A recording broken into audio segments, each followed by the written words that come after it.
बोलिए हनुमान जी की जय हो।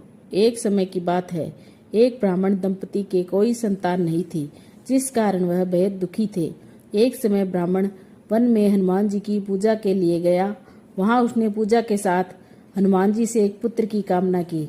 घर पर उसकी स्त्री भी पुत्र की प्राप्ति के लिए मंगलवार का व्रत करती थी। वह मंगलवार के दिन व्रत के अंत में हनुमान जी को भोग लगाकर ही भोजन करती थी। एक बार व्रत के दिन ब्राह्मणी ना भोजन कर पाई और ना ही हनुमान जी को भोग लगा सकी। उसने प्रण किया कि वह अगले मंगलवार को हनुमान जी का भोग लगाकर ही भोजन करेगी। वह भूखी प्यासी 6 दिन तक पड़ी रही। मंगलवार के दिन वह बेहोश हो गई।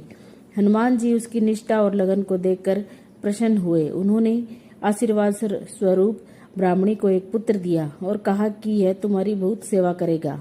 बालक को पाकर ब्राह्मणी अति प्रसन्न हुई। उसने बालक का नाम मंगल रखा। कुछ समय उपरांत जब ब्राह्मण आया तो बालक को देख पूछा कि वह कौन है। पत्नी बोली कि मंगलवार व्रत से प्रसन्न होकर हनुमान जी ने उसे यह बालक दिया है। ब्राह्मण को अपनी पत्नी की बात पर विश्वास नहीं हुआ। एक दिन मौका देख ब्राह्मण ने बालक को कुएं में गिरा दिया। घर पर लौटने पर ब्राह्मणी ने पूछा कि मंगल कहाँ है। तभी पीछे से मंगल मुस्कुरा कर आ गया। उसे वापस देखकर ब्राह्मण आश्चर्यचकित रह गया। रात को हनुमान जी ने उसे सपने में दर्शन दिए और बताया कि यह पुत्र उसे उन्होंने ही दिया है। ब्राह्मण सत्य जानकर बहुत खुश हुआ।